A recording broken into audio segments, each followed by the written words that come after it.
Hello and welcome to Frankly Speaking, where we dive deep into regional headlines. I speak with leading policymakers and business leaders. I am Katie Jensen.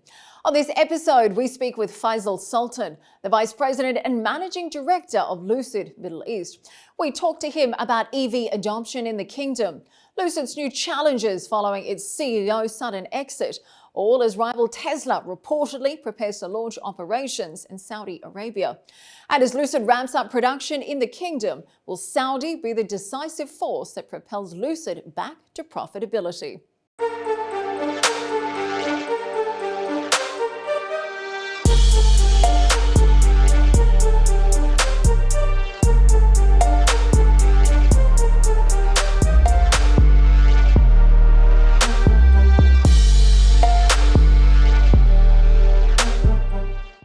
Mr. Sultan, thank you for joining us today on Frankly Speaking. Now, I will say our main focus in recent weeks, given everything that's going on in the region, has been mainly politics. I will say it's wonderful to have you in the studio and to really be able to get our teeth into an exciting business topic at the moment, particularly given the incredible innovation that Lucid is involved in. So thank you for stopping by. Oh, glad to be here. It's been a challenging, I think, year or so for Lucid. We saw some strong fourth quarter results come out recently. They beat analysts' expectations, but of course, the company is still losing money. But of course, you've got big ambitions ahead.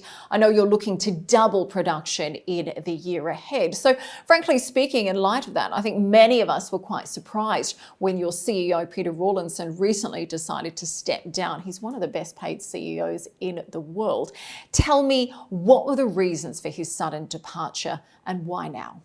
I think Peter had about 12 years with the company. Peter set the company up. He is, what Lucid is today is because of him. I think, now the company is in a growth stage, and therefore, Peter decided to really, hand it over to the team that he has established to take it forward. Mm-hmm. Was it a surprise at the time, though? Was it something you were expecting? No, I think Peter has been preparing for this type of departure.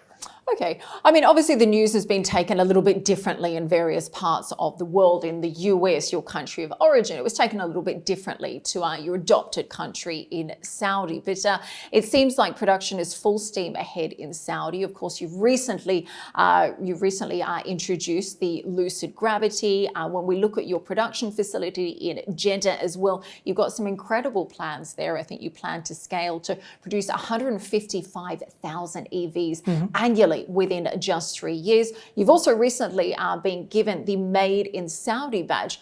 I would say it feels like things are going pretty well in the kingdom. Yeah, very proud of the team, really, what we've been able to accomplish in Saudi Arabia. The first ever international manufacturing plant, for any type of automotive in Saudi. So that is an amazing, feat by itself. But then we're definitely going to move and expand on that. As you said, we're building a CBU factory now after the SKD assembly factory, and that is currently under construction. It's on time, and it's going to be completed as previously stated that by the end of next year. And we will be producing, it will have a capacity of 150,000, and we'll start producing some cars in early 2027 from there for global consumption. So that is going to be something that we look forward to. The Made in Saudi is a very prestigious thing, and it's a really emotional thing for our teammates out of Saudi Arabia, because they feel very proud, to be a part of history and to be the first automotive manufacturer that can say that we have a Saudi-made vehicle and which is now being exported to other countries. So there's a lot of emotional attachment, and even the public has perceived it as a medal. I mean, congratulations, absolutely. But let's talk a little bit about electric vehicle adoption in the kingdom as a whole, because the government already obviously has some ambitious plans. They want 30% of all vehicles on Riyadh's roads by 2030 to be electric vehicles. And yet, historically, local adoption of EVs has been quite low. Tell me, where are the numbers? Where do they lie today? How many vehicles in Saudi are electric vehicles? How many of them are Lucids as well? Yeah, our estimates are basically about 6 to 7% of our vehicles that are being sold in the country are already electric vehicles. But I think that's going to grow to 30% because of initiatives like Saudi Green Initiative that really puts in the drive, the motivation, the policies, all of them coming together. And we are seeing that. One of the biggest challenges when you talk about EV adoption is the infrastructure. And if the infrastructure is not there, it's not going to happen. So we're working with many companies, many partnerships that Lucid has. We're working with the government entities to make sure that the chargers are there. We have home solutions that we provide to make sure that people are comfortable when they take this car home, charge it at home at night, just like an iPhone.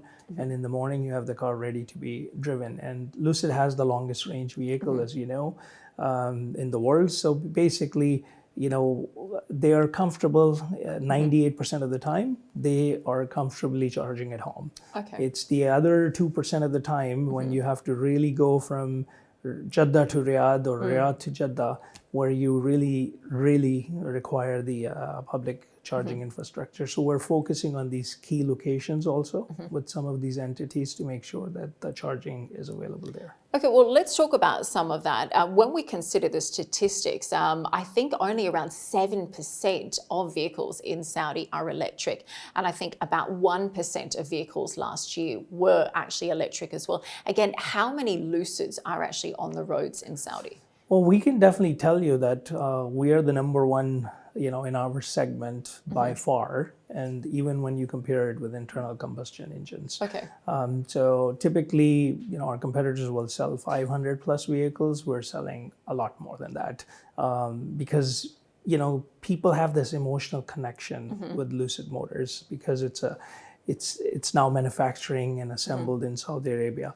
Plus the performance of the vehicle itself, and we have great deals. Our car, for some reason in the beginning, was assumed to be a very, very expensive car, but when you compare it to, S-Class or 7 Series, people are very surprised that this is very competitively priced. Well, I'm going to challenge you on that in a minute because I think pricing is one of the big things as well. When we look at some of the barriers to adoption, picking up on what you were saying, obviously, about the installation of having the correct infrastructure in there, as we mentioned earlier, you got incredible long range, around 800 kilometers or so, certainly the longest in the market. We're still not seeing enough electric vehicle charging stations in the kingdom yet. How do we try and address some of these barriers? I think pricing is one point, and I want to ask you about that in just a moment, but also in terms of addressing consumer misconceptions as well as the charging facilities as well.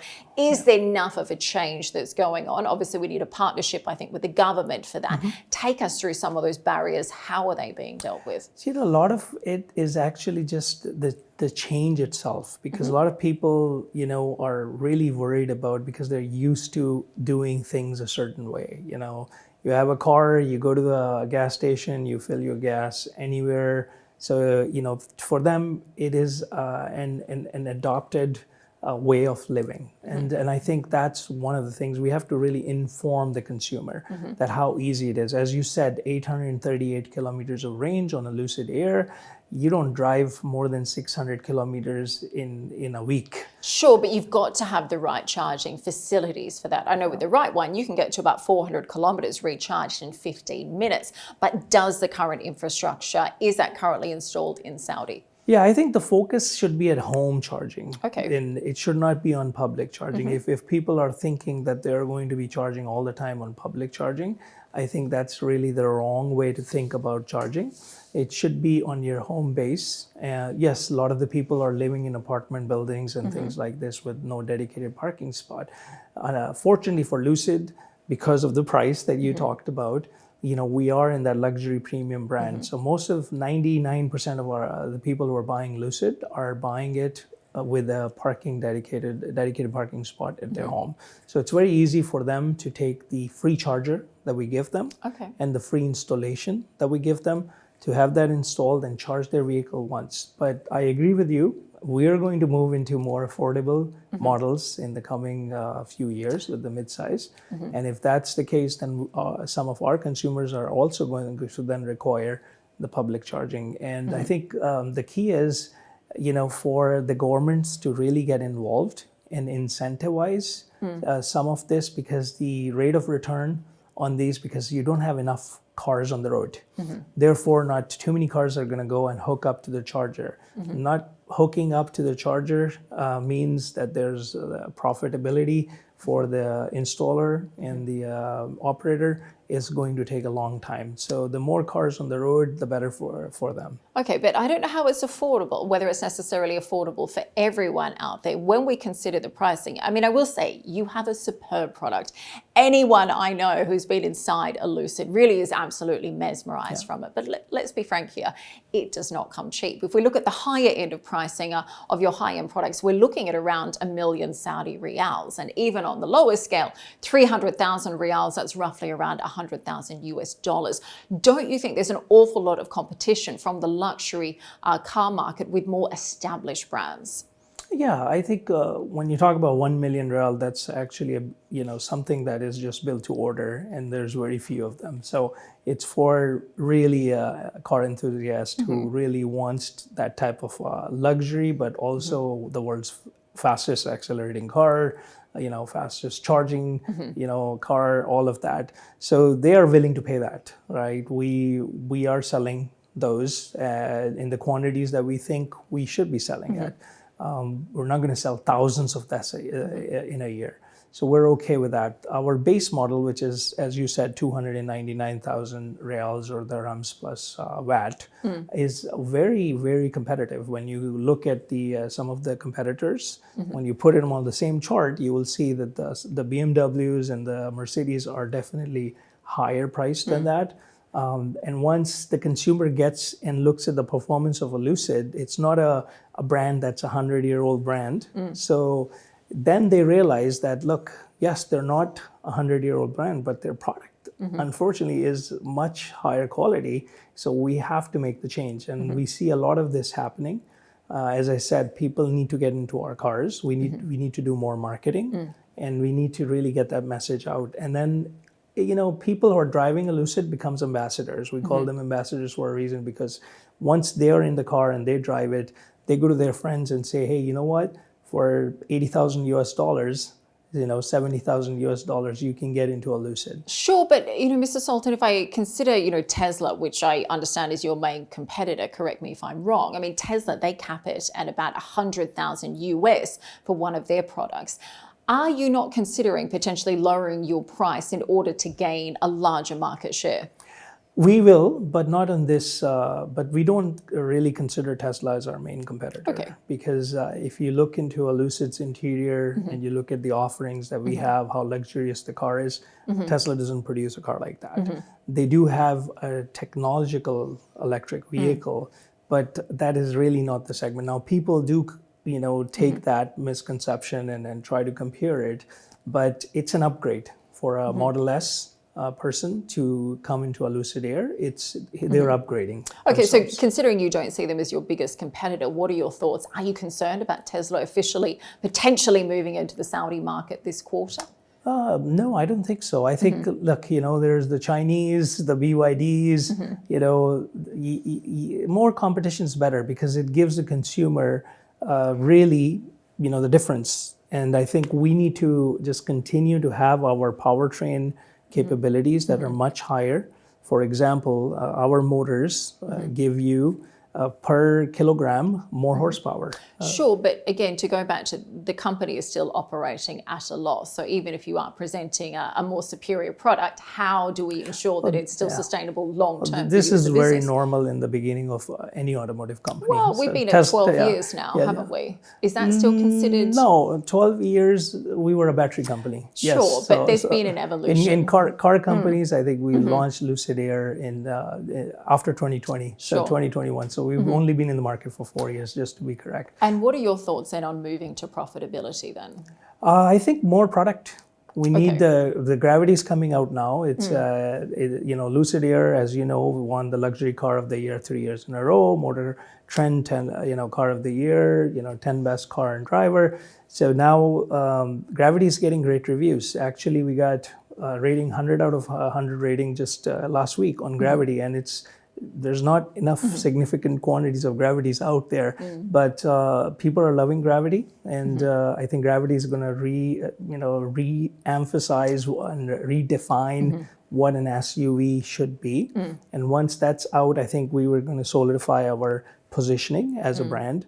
And then the midsize, which is going to be produced out of the kingdom, AM2, Advanced Manufacturing Plant number 2, will definitely take us over the plateau. Okay, so you say in all of this, production is key, and I'm going to ask you about your production facility in Jeddah in just a moment. But I also saw in a recent interview with Arabian Business, you said you see Saudi Arabia as a global automotive hub. So tell me, do you think that is true only for electric vehicles? Do you think it's more also accurate for the more mainstream internal combustion engines as well? And where does it compare to other markets, say the US, China, or Germany? So I think, look, Saudi's been trying to do this for a while. And, Lucid gave them the opportunity to start that fire. And now that we have started that flame, we have Sierra, a sister electric company that is owned now by Saudi Arabia itself, First National brand. And we have Hyundai, who has also signed a deal with them. So the 3 companies, the 2 companies EV, 1 company mixed, I think that will give them that 500,000 production units by 2030, around that time frame, and a capacity at least. And I think that will get the supply chain coming in, it will get the whole ecosystem developed, and then from there on, they can build on it. You could have 4 OEMs, 5 OEMs, they could be ICE, they could be EVs, they could be a mix. So I think this is the start they were looking for. And there's a huge gap. You have Morocco and you have Turkey and you have South Africa, but nothing in between, right? So I think they can fill that gap for sure. Let me pick up on what you were saying about SEER, because as we know, Saudi Arabia now has its first low-cost EV manufacturer there. I think they're expecting to begin production at the end of 2026. Are you concerned about that at all? Do you feel it's going to cannibalize your market share in the kingdom at all? No. I think, look, when we are producing in the kingdom, it's not focused on the kingdom itself, right? So we're not going to sell 150,000 vehicles out of Saudi Arabia to the kingdom. It's going How to many go, do you want to sell to the kingdom? If I have to take a guess, I think at the most for full GCC, probably 12-13%. And what about Saudi though? So Saudi probably will be 7-8% out of that. But where it really helps us when the other OEMs come into play in Saudi Arabia is because now you have volumes to bring the supply chain. Supply chain actually makes you competitive. And when you are competitive in building, if I'm bringing all the parts from all over the world, I'm paying logistic costs. If they're being prepared and then manufactured in the kingdom, then I can have lower cost vehicles to export and be more competitive in European markets, in African markets, in Asian markets. And that's where we want to be. So we're working very closely with some of our other OEMs where we jointly try to see if we can get the supply chain come together to get the business from both of us. I mean, as you're moving to fully integrated manufacturing in Saudi Arabia, are there clear milestones that you've put in place for Lucid there? Oh, sure. Yeah. We have a full timeline of the construction. We follow that. There's a full dedicated construction team, program management team, third party. Where are we at the moment then? We are, as I said, we have the buildings are now You're up. telling me there's painting going on, there's painting, construction. Exactly. So we have a lot of activity. If you look at the drone footage, I think we've been putting some of that on the social media. Every quarter, we bring in a new exciting video out to show the world how fast that progress is being made. If we go about 6 months ago, it was flat land, almost just few things happening, dirt moving around, and now you have steel up, walls up, or in some buildings the roof is up. So the next stage is to just start bringing the equipment in and start installing them and commissioning them. So we are on track, and the next 12, 13 months, it's going to be all about equipment. Okay, so having the right production facilities is key, and so is having the right materials. We know that as we see more electric vehicles in our roads, we're also going to see a real need to be able to source more of these rare and green minerals. In fact, demand for these minerals is expected to increase by about 20-fold, I think, in the next 8 years. So tell me, where do you currently source these minerals for, particularly given, I think, the number of countries who actually have these minerals available, what you could count it on one hand. Yeah. So I think, look, our suppliers really need those materials. We typically don't buy them directly as in a material form, raw form. But yes, we're keeping an eye on that. And we're very lucky because Saudi Arabia is also, as Vision 2030, looking at the mining and the minerals sector. And there has been rapid progression on the rare metals, nickel, aluminum. All of these materials are a core focus of the Saudi government, with Ma'aden signing up with the Australian companies. And I think that is going to really help our supply chain that comes in, because they can, from their backyard, start getting some of this rare material and produce the batteries for us, produce some of the rare element related metals for us, green metals. So I think that is going to help us in the long run. Okay, so let me ask you about the lithium batteries in particular, because Saudi Arabia has recently announced it's discovered huge amounts of lithium. Does that impact you in any way? Because I think you currently source your lithium batteries from IG Chem. So moving forward, would you look at another alternative? Would you manufacture your own lithium batteries in the kingdom? Would you look at partnering with a Saudi organization? Particularly, we've seen that big announcement from Saudi Aramco recently. It's looking to move into lithium processing technology with Ma'aden. We're open to all these partnerships. Currently, we buy it from LG Chem and Samsung and Panasonic. And Samsung and Panasonic are the two biggest suppliers for our batteries right now. And we will continue to buy from them. But we are, for the Saudi project, we are open to have another partner. There is some discussions that... Would that be a local partner, a Saudi partner? And I don't think it'll be a local partner. It will be a big name that is probably going to have a JV type of a setup in Saudi.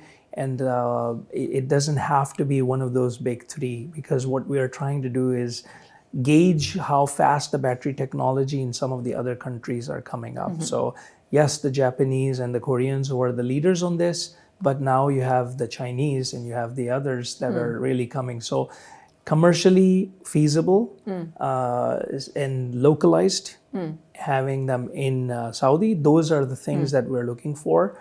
And there are some discussions going on between certain entities in Saudi and these partners. And once that deal is finalized, they will announce it for sure. And we will start buying from them. So that's really the plan. And we are also open to new technologies. We're looking at those too. Well, let's talk about some of the health hazards surrounding lithium batteries, because we know that used or defective batteries can have huge environmental factors, big health and safety risk as well. Tell me, how do you currently recycle your used batteries? And do you think there is enough awareness about the need to be able to recycle them? I think you can recycle around 80% of them. Yeah, I think the awareness is the key there. Actually, some studies have shown that 95% of these batteries now can be recycled. The cost to recycle needs to come down, which it is. Over, if you go 5-6 years ago, it was a tremendous effort to get these things recycled. But we are getting a lot of, let's say, development happening. A lot of more companies jumping into this. And we've also talked to a company that actually is interested to have in our backyard in Saudi, having a recycle factory of their own. Really? So, it's those type of partnerships that we are looking, connections that we can have these companies come out, settle with us in the auto park, the King Salman Auto Park now in the King Abdullah Economic City. And that basically will really help us to take these batteries back and recycle. The awareness is a key, because a lot of people are worried about this, but there are ways to recycle them at a very cost-effective way now. There is a secondary life to these batteries. It's not like, you take them and then all of them go into garbage or dumpster. No, there's a secondary life. You have the tools, you have the two-wheelers, three-wheelers. There's a usage of these. So the life cycle of these batteries is now being extended.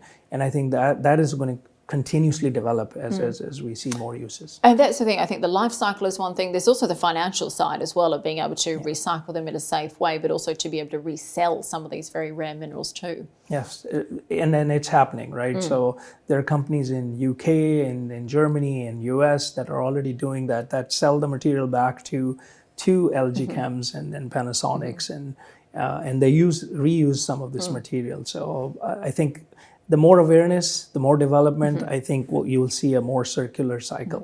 When we talk about a more circular cycle, what about ensuring that a lot of these minerals are sourced ethically as well? There's some big tech giants who are coming out talking about the importance of having a battery passport to making sure that our supply chains, that child labour is not involved, that the environment is taken care of as well. Is that something that you're looking at too? Oh, definitely. Lucid is all about ESG, and we actually have published our how ethical sourcing is so important for us. We've looked at it. It's one of the main selecting criteria for our supply chain, and that is why we're working with Samsung and Panasonic, because the way they are handling some of the things, where they're getting their material, we look very deeply into that, and then we decide. We don't just go to the most commercial, feasible, cheapest supplier. So we'll continue to do that, because I think it's very important. On one hand, we want electric vehicles on the road, and we're telling the story that let's be more sustainable. So we got to follow that through our supply chain.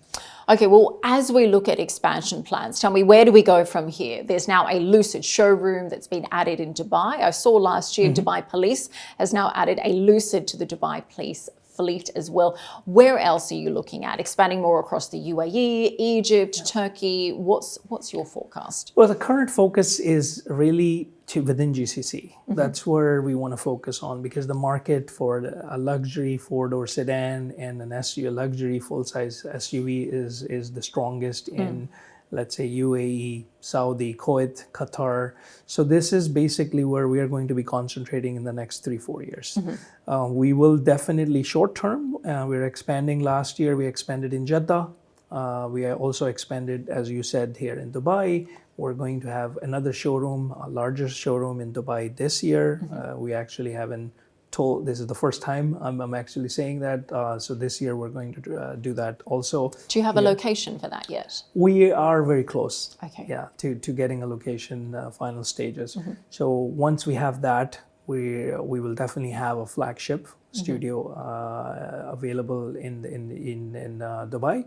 We're also looking at Abu Dhabi. We're looking at more locations in KSA. So we'll strengthen our footprint, because our current customers, quite literally, we've been so astonished by the adoption of Lucid vehicles that we really need to grow in these areas first. And once we can do that, then we will start growing within the GCC area. And what are those other locations in Saudi? In Saudi, Riyadh is our biggest market. Sure. And we want to have a couple of more locations in Riyadh. On the eastern province, in Dammam, Al-Khabar area, we don't have a presence, so we're definitely going to have a presence there. Jeddah, we're increasing some of the footprint also there. And then basically, those are the cities right now. And because they cover 90% of our market. And then we will come to Dubai, Abu Dhabi, and then, go outwards. Well, Mr. Sultan, thank you very much for your time today. Fascinating to hear about the expansion plans, and wishing you the best of luck. Thank you so much.